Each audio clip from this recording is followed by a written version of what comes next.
너는 악인의 꾀를 좇지 아니하며 죄인의 길에 서지 아니하며 오만한 자의 자리에 앉지 아니하고 오직 여호와 율법에 즐거워하여 그 율법을 주야로 묵상하는 자로다. 저는 시냇가에 심은 나무가 시절을 쫓아 과실을 맺으며 그 잎사귀가 마르지 아니한 것 같으니 그 행사가 다 형통하리로다. 다 같이 일어나셔서 찬송가 1장으로 찬양드리겠습니다.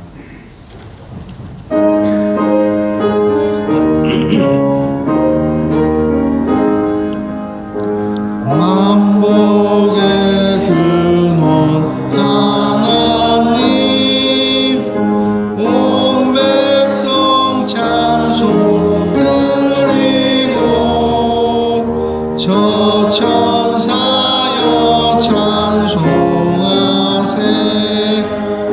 찬송 성부 성자 성령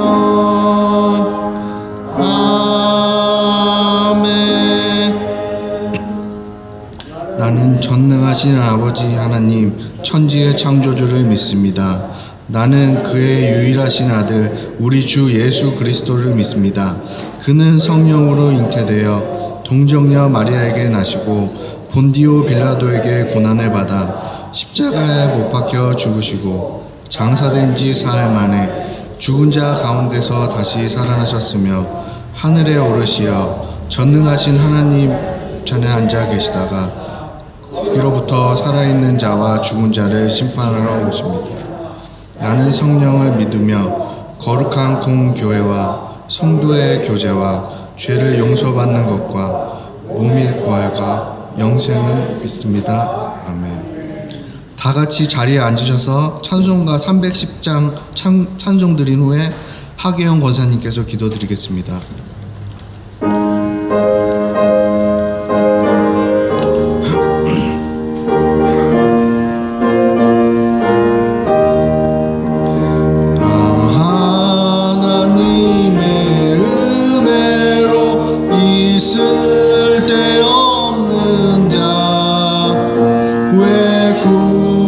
구속하여 주는지 난 알 수 없도다. 내가 믿고 또 의지함은 내 모든 형편 아시는 주님 늘 보호해 주실 것을 나는 확실히 아네.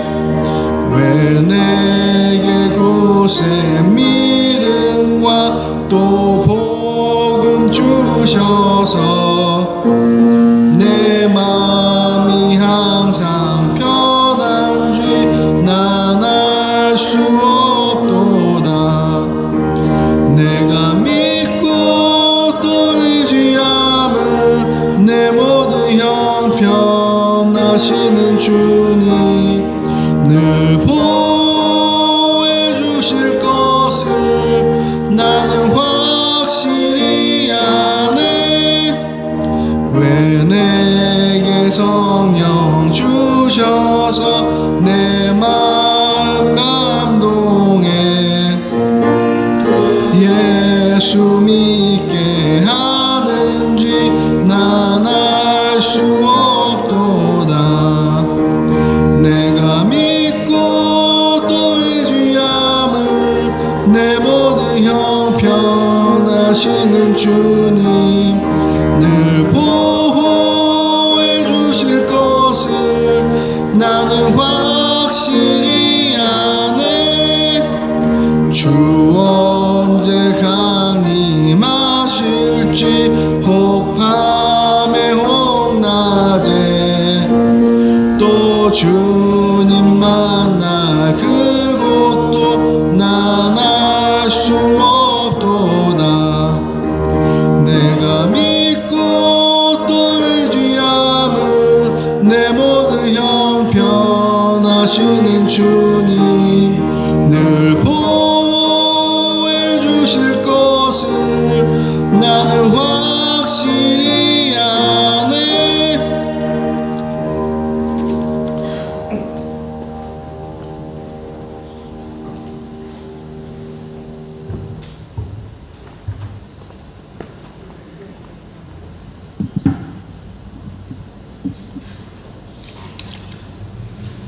함께 기도드리겠습니다.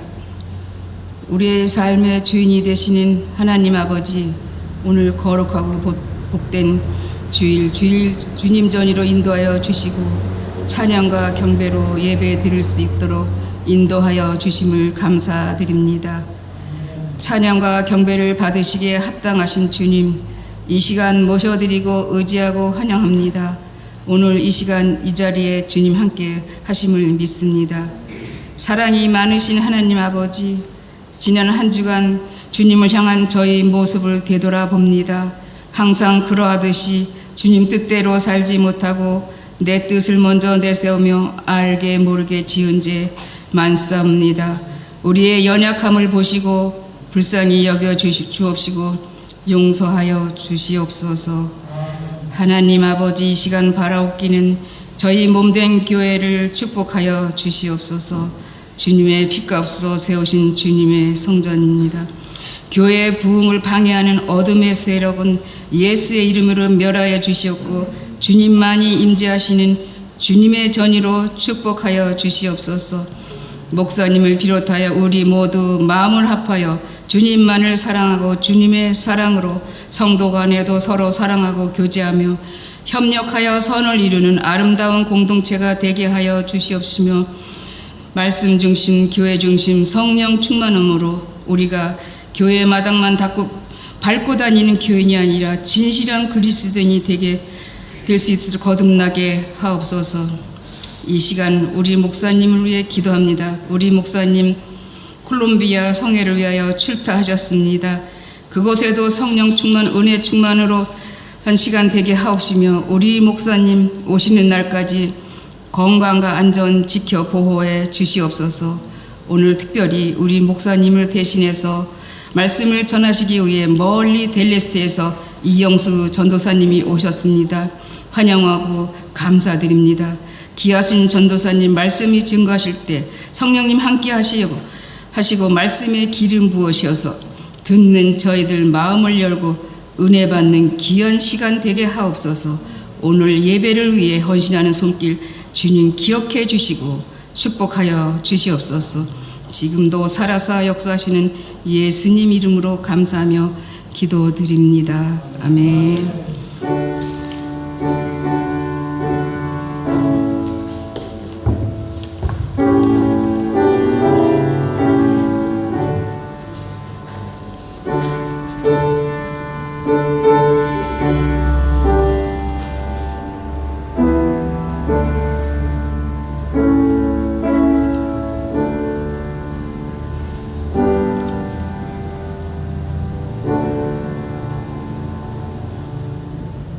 오늘 함께 나눌 말씀은 마가복음 15장 33절부터 47절까지입니다.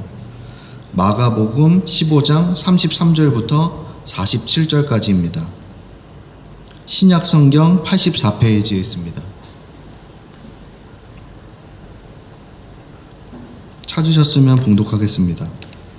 제6시가 되매 온 땅에 어두움이 임하여 제9시까지 계속하더니 제9시에 예수께서 크게 소리 지르시되 엘리 엘리 라마 사박다니 하시니, 이를 번역하면 나의 하나님 어찌하여 나를 버리셨나이까 하는 뜻이라. 곁에 섰던 자 중 어떤 이들이 듣고 가로되 보라 엘리야를 부른다 하고, 한 사람이 달려가서 해웅에 신 포도주를 머금게 하여 갈대에 깨어 마시우고 가로되 가만두어라, 엘리야가 와서 저를 내려주나 보자 하더라. 예수께서 큰 소리를 지르시고 운명하시다. 이에 성소 휘장이 위로부터 아래까지 찢어져 둘이 되니라. 예수를 향하여 섰던 백부장이 그렇게 운명하심을 보고 가로되 이 사람은 진실로 하나님의 아들이었도다 하더라. 멀리서 바라보는 여자들도 있는데 그 중에 막달라 마리아와 또 작은 야고보의 요새의 어머니 마리아 또 살로메가 있었으니, 이들은 예수께서 갈릴리에 계실 때조차 섬기던 자요.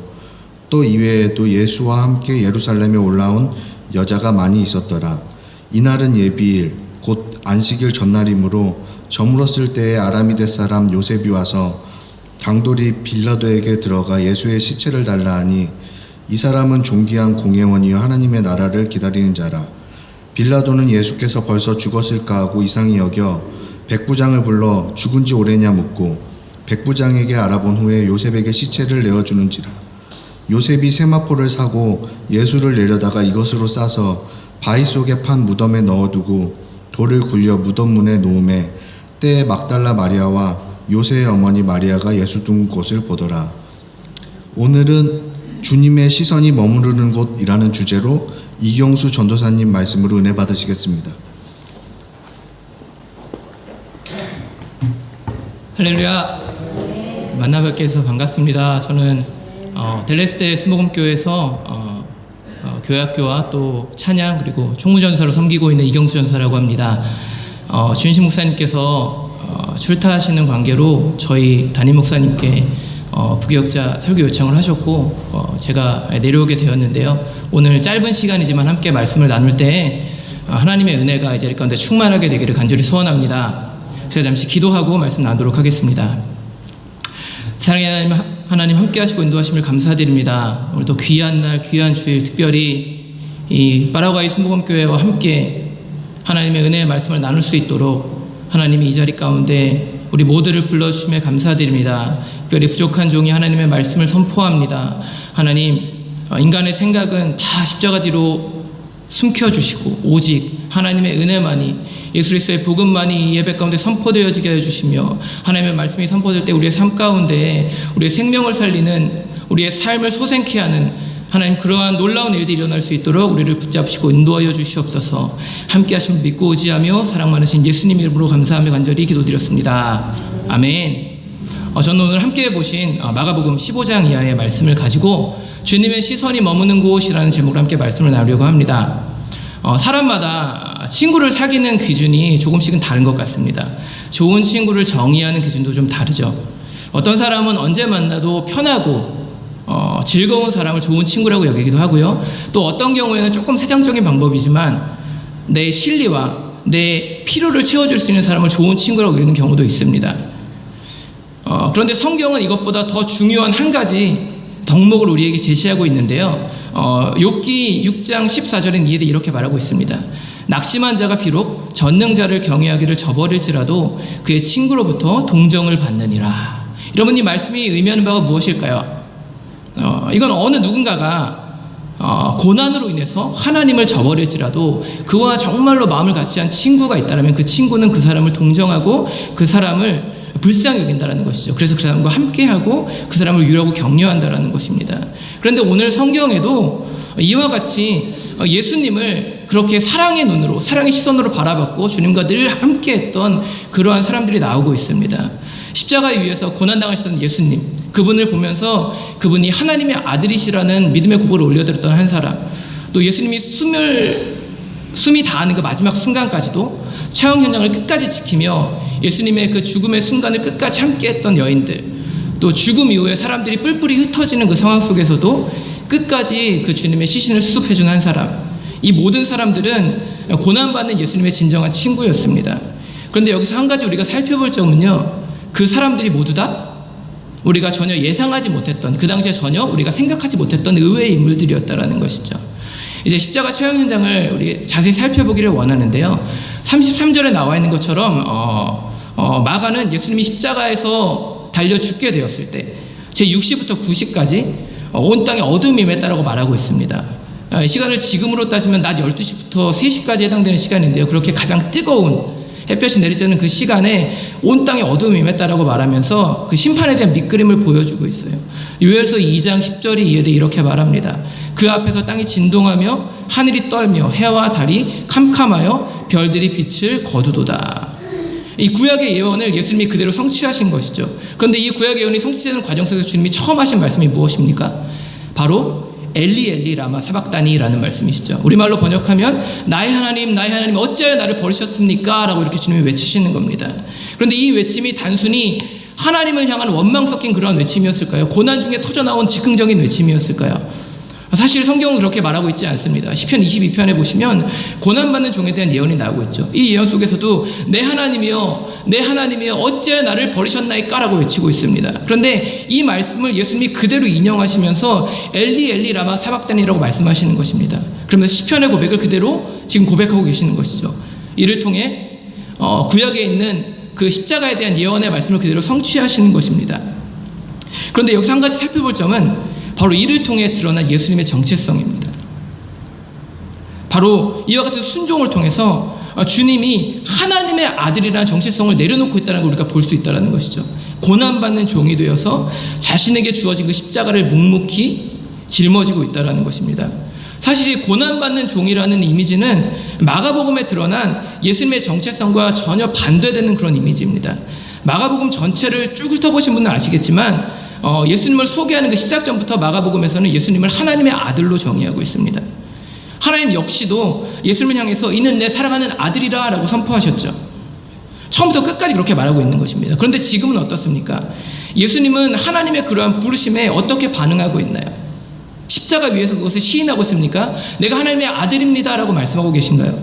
아니요, 유독 여기서만 나의 하나님이라고 부르고 있습니다.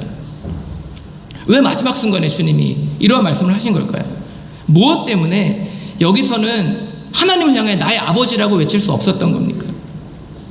바로 그것은 예수님이 십자가에 달리신 그 순간, 그때 신분이 바뀌셨기 때문이죠. 십자가에 담긴 의미를 한번 생각해 보기 원합니다. 예수님의 죽음은 무엇을 상징하고 있습니까? 죄 많은 우리를 향한 대속의 은혜를 나타내고 있습니다.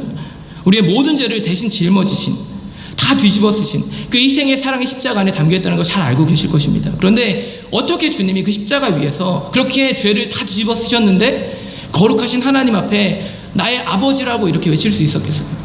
바로 이것 때문에 예수님이 십자가 위에서는 하나님을 향해 나의 아버지라고 외치시지 않으시고 나의 하나님이라고 간결하게 이렇게 외치고 계신 것입니다. 그런데 안타까운 것은 이것을 내던 사람들의 반응이죠. 본문을 보시면 예수님의 이 처절한 외침을 들었던 군중들이 어떤 반응을 보이고 있습니까? 35절은 예수님이 엘리야를 부르는구나 라고 사람들이 이해했다라고 말하고 있습니다. 엘리야를 부르는 소리를 이해했다라는 것이죠. 당시만 해도 유대인들은 말라기 4장에 기록된 예언을 근거로 해서 메시아가 오기 전에 엘리야가 먼저 와서 그들을 회복할 것이라고 믿었습니다. 주님은 그들에게 그런 엘리야가 그런데 먼저 이미 왔다라고 말씀하셨죠. 마태복음 11장 13절에서 14절에 이렇게 말합니다.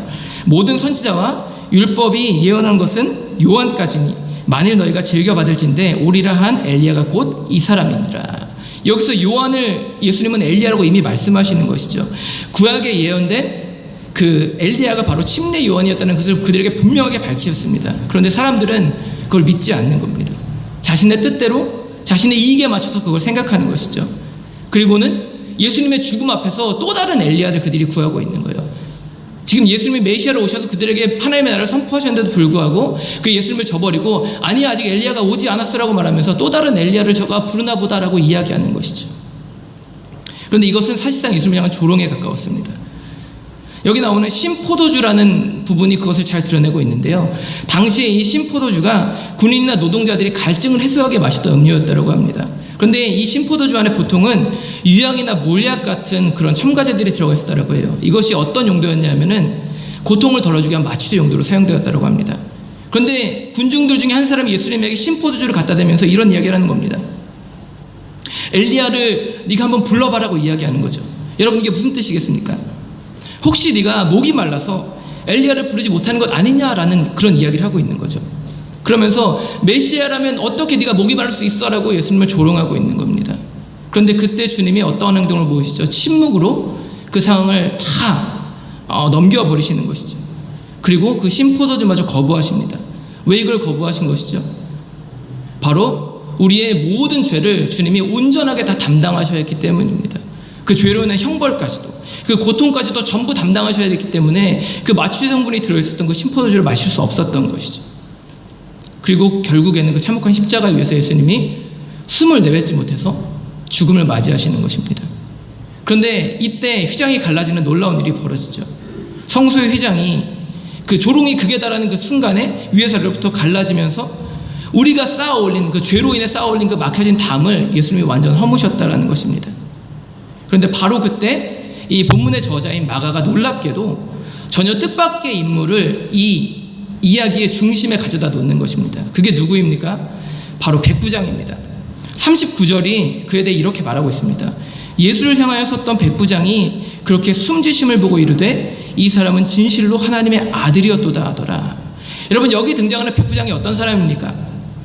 당시 로마 군대를 지휘했던 사람이죠. 백부장이라는 이름에 걸맞게 당시에 100명 정도 되는 군대를 거느리고 이 예수님이 처형당하시는 현장을 그가 직접 관리 감독하고 있었습니다. 그래서 그는 아마도 이 처형 현장에서 일어났던 일을 처음부터 끝까지 다 자세하게 봤을 것입니다. 그런데 그 모든 광경을 보고 난 이후에 그가 내린 결론이 무엇이었죠? 그것은 예수님이 로마를 등진 반역자였기 때문에 죽어 마땅하다라는 것이었습니까? 혹은 그가 유대교에서 말하는 신성 모독을 저질렀기 때문에 죽어 마땅하다라는 그런 뜻이었습니까? 그렇지 않죠. 놀랍게도 그것은 예수님이 하나님의 아들이시라는 것이었습니다. 군중들이 십자가에 달리신 예수님을 조롱하던 그때에 심지어 예수님마저도 십자가 위에서 자신이 하나님의 아들이시라는 사실을 거부하십니다. 부인하십니다. 그런데 그때 놀랍게도 이 이방인이었던, 이 로마인이었던 백부장이 그 예수님을 향해서 하나님의 아들이십니다라는 결론을 내리고 있는 거예요. 그와 같은 믿음의 고백을 올려드리고 있는 것입니다. 실제 마가복음 안에서는요, 예수님을 하나님의 아들이라고 직접적으로 고백한 사람이 기록을 통해 보면은 이 백부장 한 사람밖에 나오지 않습니다. 어느 누구도 이와 같은 말을 하지 않아요. 심지어는 십자가 되는 예수님조차도 이 당시에는 그것을 부인하지 않습니까? 그런데 지금 그 예수님의 처형 현장을 다 감독하면서 집행했던 그 백부장이 유대인도 아닌 이방이었던 그 사람이 이와 같은 고백을 하는 것입니다. 놀랍지 않습니까? 지금까지 마가복음이 전개된 과정을 한번 잘 살펴보기 원합니다. 마가복음 1장 1절은 예수님을 이렇게 소개합니다. 하나님의 아들 예수 그리스도의 복음의 시작이라. 또 1장 11절에서는 이렇게 말합니다. 하늘로부터 소리가 나기를 너는 내 사랑하는 아들이라 내가 너를 기뻐하노라 하시니라. 하나님이 예수님에게 직접 말씀하신 것이죠. 너는 내 사랑하는 아들이다. 그리고 마가복음 9장 7절에 변화산 사건이 나오지 않습니까? 거기에서도 하나님이 또 한 번 말씀하십니다. 마침 구름이 와서 그들을 덮으며 구름 속에서 소리가 나되 이는 내 사랑하는 아들이니 너희는 그의 말을 들으라 하는지라. 계속적으로 마가복음에서는 예수님은 하나님의 아들이십니다라는 고백을 계속적으로 보여주고 있는 것이죠. 그러나 예수님과 3년 반이라는 시간을 함께했던, 그리고 그 과정 속에서 예수님이 일으키신 기적과 그 모든 말씀을 다 듣고 보았던 그 제자들 중 어느 누구도 예수님을 하나님의 아들이라고 고백하지 못했던 것이죠. 마가는 복음 8장 29절에 기록된 베드로의 신앙 고백에서 주는 그리스도시요 하나님의 아들이십니다라는 기록을 의도적으로 뺍니다. 그리고 오늘 우리가 화면에 보시는 것처럼 마가복음에는 주는 그리스도이십니다라는 고백만을 기록하고 있어요. 그런데 지금 그 마가복음에 나타난 예수님의 정체성이 누구의 입에서 터져나오고 있습니까? 하필이면 로마인 백부장의 입에서 터져나오고 있는 것입니다. 십자가 처형 현장을 감독했던 자, 예수님과는 전혀 무관한 삶을 살았던 그가 이런 고백을 던지고 있다는 것이죠. 그런데 이와 같은 이야기가 다음에서도 계속적으로 이어집니다. 40절과 41절을 제가 봉독해 드리겠습니다. 멀리서 바라보는 여자들도 있었는데 그 중에 막달라 마리아와 또 작은 야고보와 요새의 어머니 마리아와 또 살로메가 있었으니 이들은 예수께서 갈릴리에 계실 때에 따르며 섬기던 자들이요 또 이외에 예수와 함께 예루살렘에 올라온 여자들도 많이 있었더라. 여러분, 여기서 우리가 알 수 있는 사실은 무엇이죠? 그건 바로 예수님이 죽으시던 그 마지막 순간에 주님과 함께한 대다수의 사람들이 바로 여인들이었다라는 것입니다.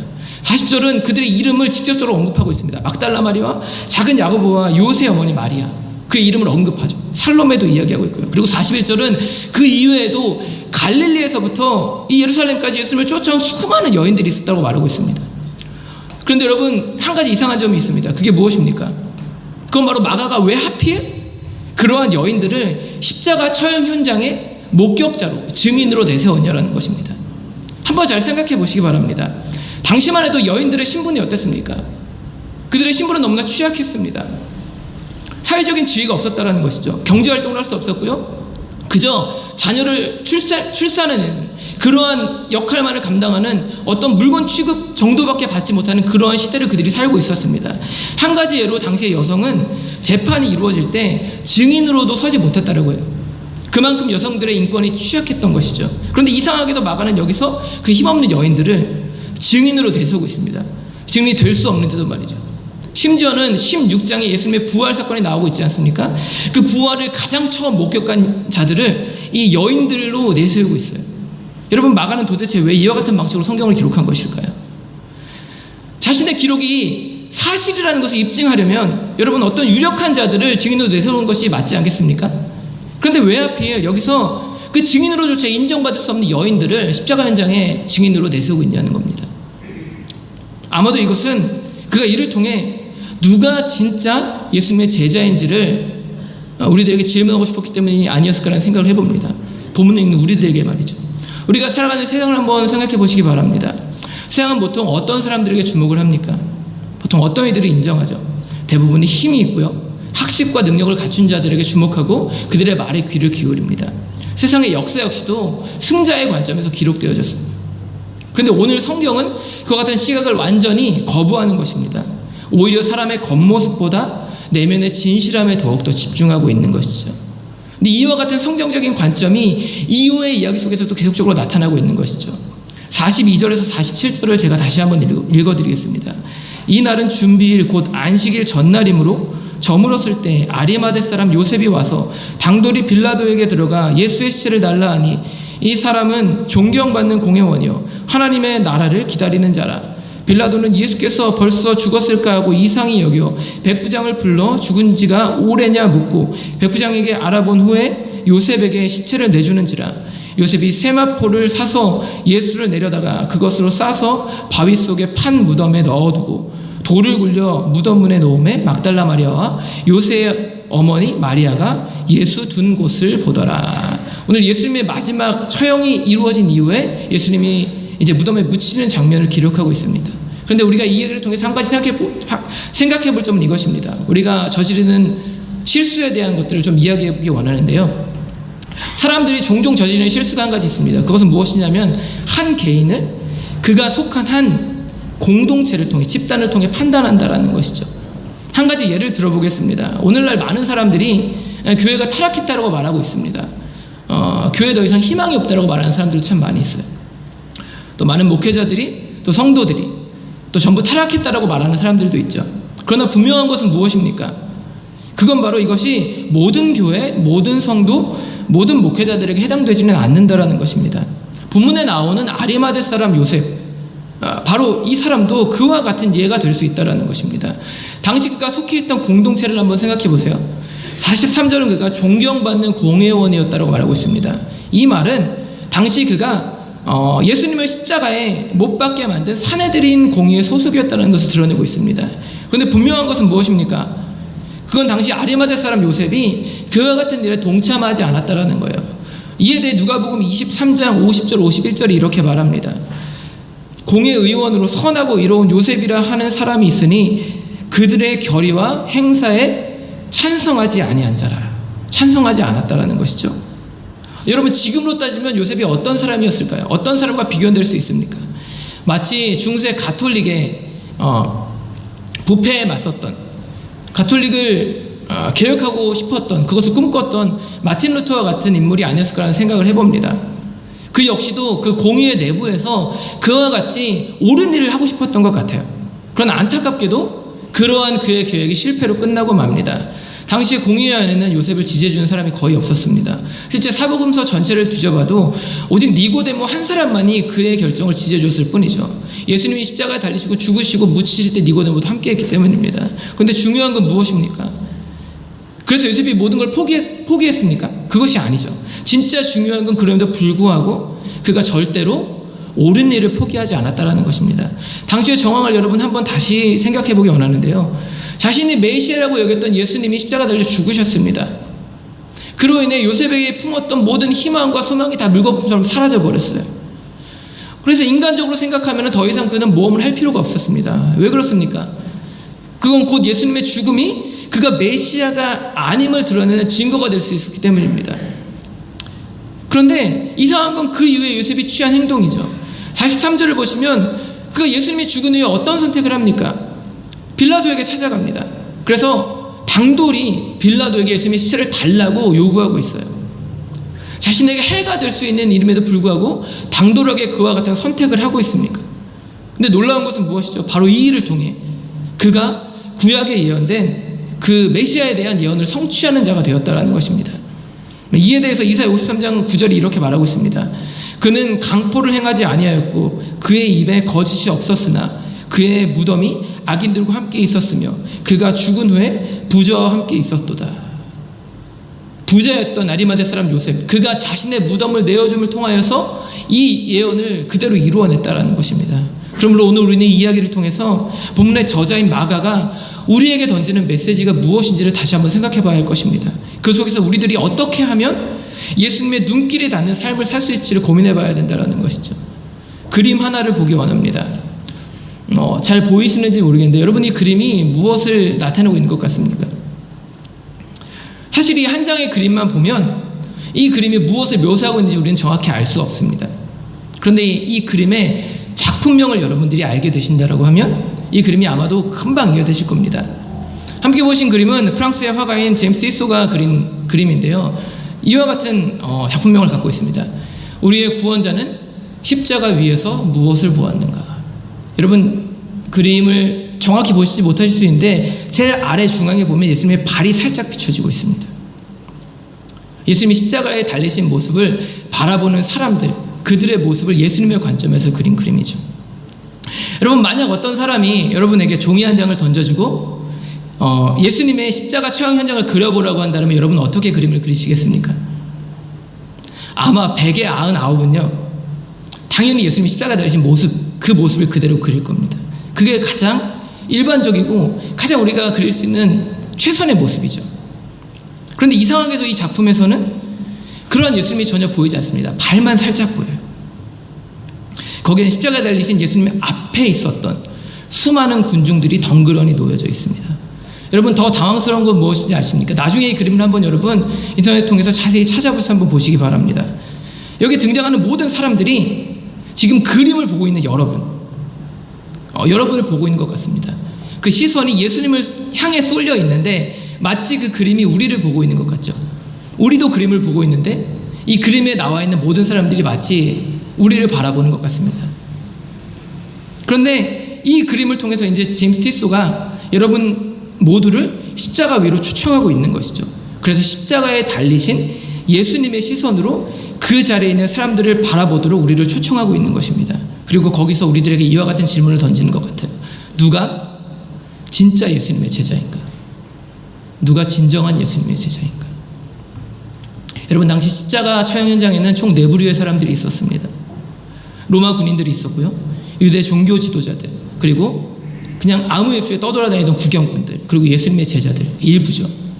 이 4부류의 사람들이 저마다 다른 관점으로, 다른 시선으로 예수님을 바라보는 것입니다. 로마 군인들을 살펴볼까요? 그들은 당시 예수님에 대한 일말의 동정심도 없었습니다. 대부분은 세상 군주의 명령에 따라서 아무 생각 없이 하나님의 아들을 십자가에 매달았죠.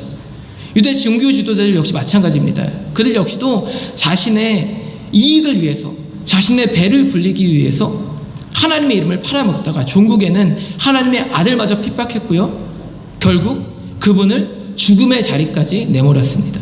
그렇다면 구경꾼들은 어떻습니까? 그들은 달랐나요? 아니요, 그들도 똑같았죠.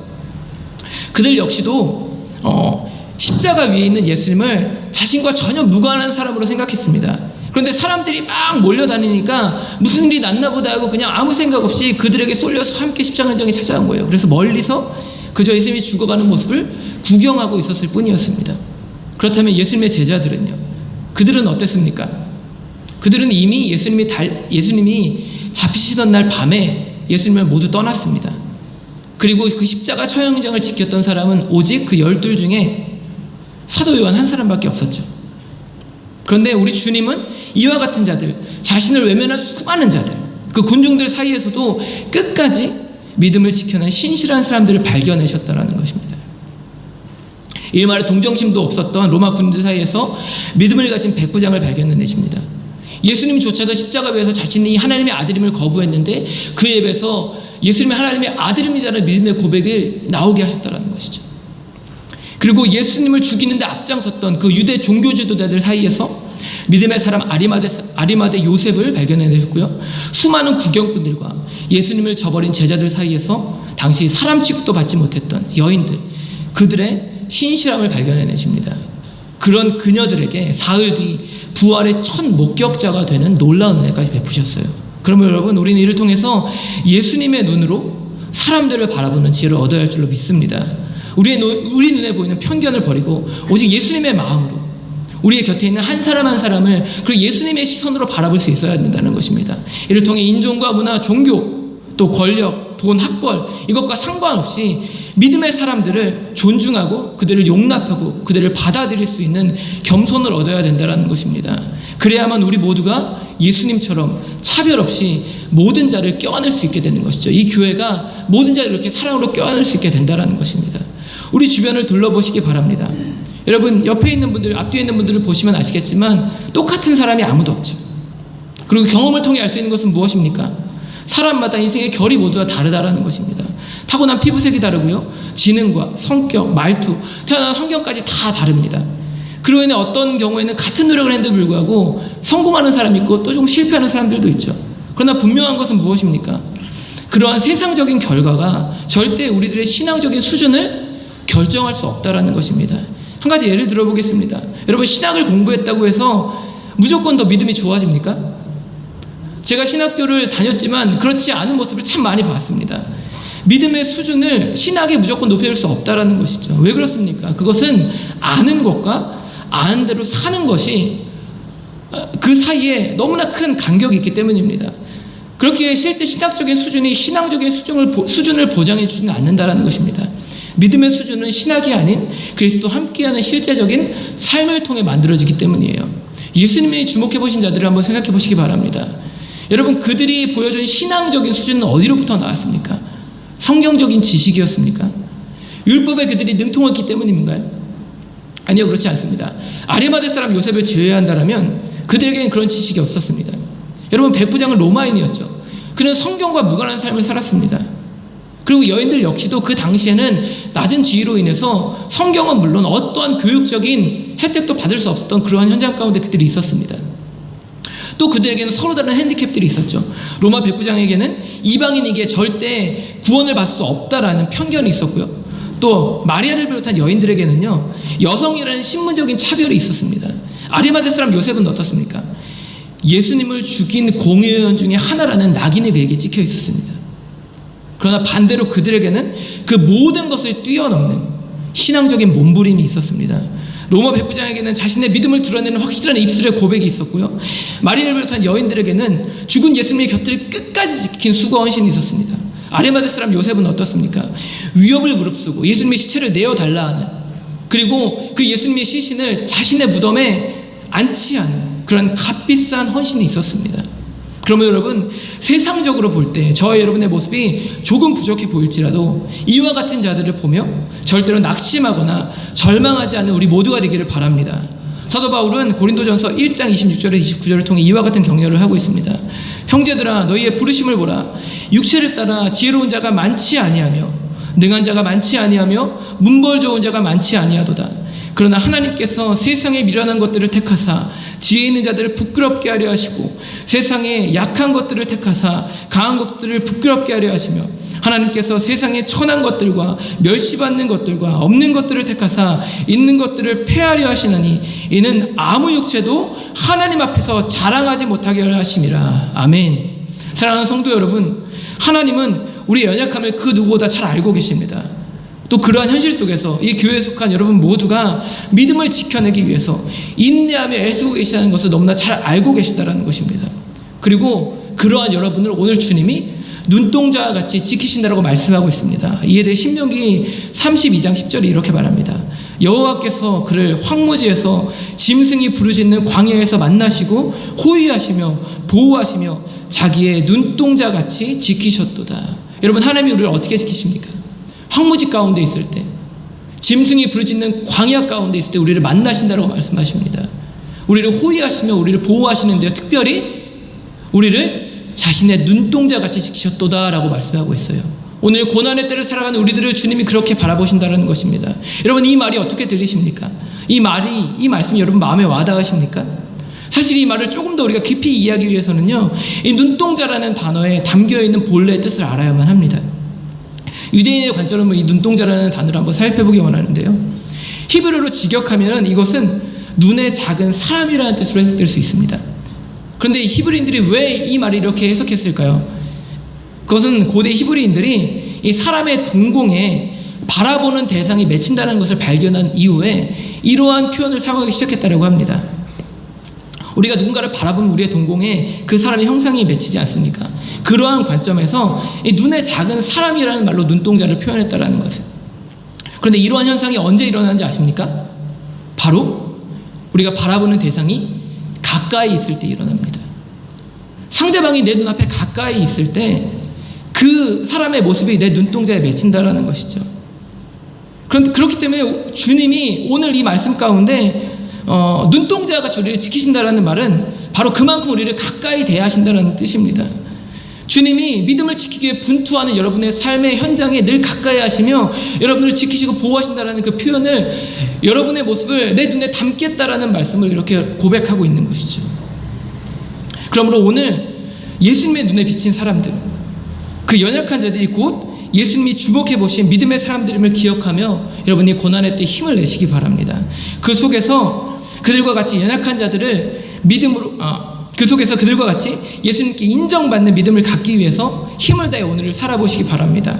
또 그렇게 힘을 다하는 교회의 모든 성도님들, 또 우리 주변에 있는 믿음의 사람들을 격려하고 위로하여서 함께 하나님의 나라를 이루어가는 이 어려운 때를 함께 이겨내는 저와 여러분이 되시기를 예수님의 이름으로 간절히 축복합니다. 함께 이 시간 찬양하는 시간을 갖도록 하겠습니다. 우리 함께 다 표현 못해도라는 찬양 같이 부르실 텐데요. 이 찬양의 가사에 이런 고백이 있습니다. 다 표현 못해도 나 표현하리라.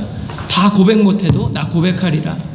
다 알 수 없어도 나 알아가리라. 다 닮지 못해도 나 닮아가리라.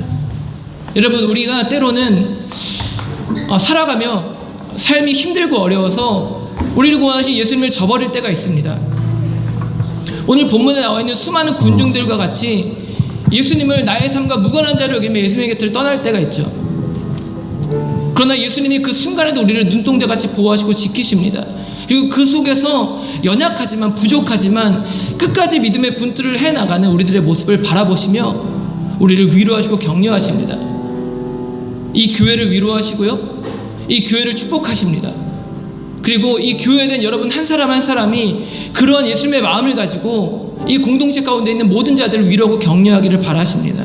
그런데 그러기 위해서는요, 우리가 연약하고 부족할지라도 우리 마음 가운데 계신 예수님의 그 사랑을 우리가 입술로 고백하고 선포해야 될 줄로 믿습니다.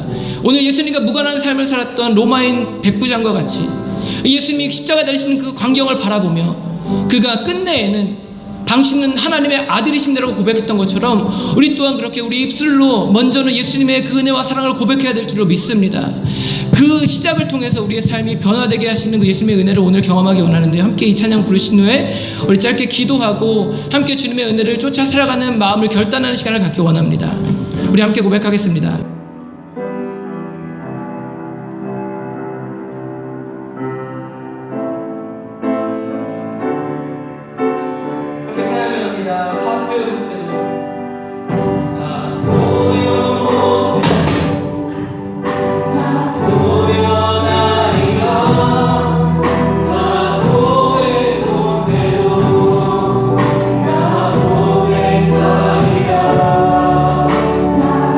수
귀한 주일, 하나님 귀한 교회와 함께 하나님의 은혜의 말씀을 나누게 하심에 감사드립니다.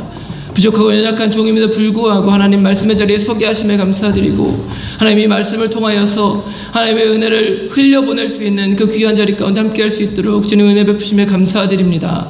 하나님 우리의 모든 삶이 어떠한 상황, 어떠한 환경 속에서도 주님의 시선이 머무는 곳에 거하는 삶을 살아가기를 소원합니다.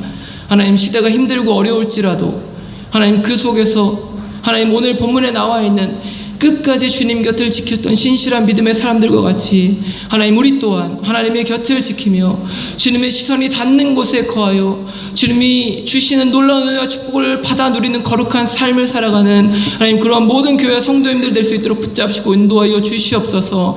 그러한 삶을 통하여 이 교회가 더욱더 부흥하게 하여 주시고 이 교회를 통하여서 복음의 씨앗이 날로 전파되게 하여 주시며 하나님의 은혜와 하나님의 사랑이 충만하게 전해지는 그런 아름다운 교회로 성장시키시고 인도하여 주시옵소서.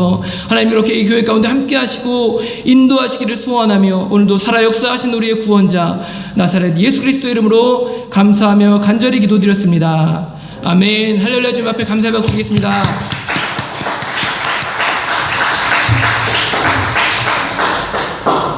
광고 말씀드리겠습니다. 예배에 오신 모든 분들을 주님의 이름으로 환영하며 항상 서로의 안전과 건강을 위해 만전을 기해 주시기 바랍니다. 그리고 헌금은 안내석 옆에 위치한 헌금함에 넣어주시면 됩니다. 그리고 오늘 말씀을 전해주신 남미 순복음 델레떼 교회에서 오신 이경수 전도사님께 감사드립니다. 다 같이 감사의 박수 한번 드리겠습니다.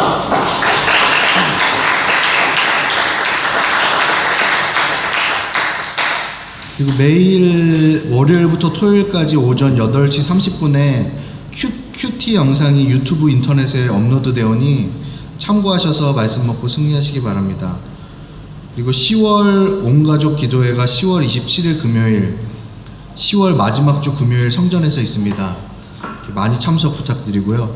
그리고 오륜교회와 함께하는 다니엘 기도회가 11월 1일부터 21일 오후 7시 30분 성전에서 있습니다. 그리고 지교회 선교 소식은 주보 3페이지를 참고하셔서 기도해 주시기를 부탁드립니다. 담임 목사님은 현재 이영훈 목사님의 칼리성회 참석차 콜롬비아에 방문 중입니다. 20일 금요일 귀국 예정이시니 무사히 귀국하실 수 있게 기도 부탁드립니다. 그리고 이제 오늘 학생부에서 점심 식사 후 청소년의 날 그 나들이를 볼링장으로 간다고 합니다. 안전하게 갔다 올 수 있도록 기도 부탁드립니다. 그럼 이경수 전도사님께서 봉헌기도 드리시고 찬양 후 주기도문으로 예배 마치겠습니다. 기도하시겠습니다. 하나님 함께 하시고 인도하심을 감사드립니다. 오늘도 귀한 날 귀한 주일에 하나님이 파라과이 순복음교회와 함께 귀한 예배 올려드릴 수 있도록 붙잡으시고 인도하심에 감사드립니다. 하나님 특별히 우리를 구원하신 예수님의 은혜에 감사하여 하나님 갖가지 모양으로 하나님 앞에 귀한 예물을 올려드립니다. 하나님이 예물이 쓰이는 모든 자리 가운데 하나님의 나라와 영광을 위하여서 아름답게 사용되어지게 하여 주시고, 특별히 이 땅에 굶주린 자들, 죽어가는 자들, 고통당하는 자들을 살리는 하나님 그런 귀한 예물로 사용되어지게 하여 주시며, 들으신 모든 손길을 통하여서 하나님 그들의 삶에 하나님이 주시는 30배, 60배, 100배의 놀라운 축복을 받아 누릴 수 있도록 붙잡아 주셔서 하나님 더욱더 교회에 충성하며 하나님의 나라를 세워가는 일에 동참할 수 있는 귀한 교회와 성도님들 될 수 있도록 붙잡으시고 인도하여 주시옵소서. 함께 하시고 인도하실 주님의 이름을 바라보며 오늘도 살아 역사하신 우리의 구원자 나사렛 예수 그리스도의 이름으로 감사하며 간절히 기도드렸습니다. 아멘.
하늘에 계신 우리 아버지여, 이름이 거룩히 여김을 받으시오며 나라에 임하시옵시며 뜻이 하늘에서 이룬 것 같이 땅에서도 이루어지이다.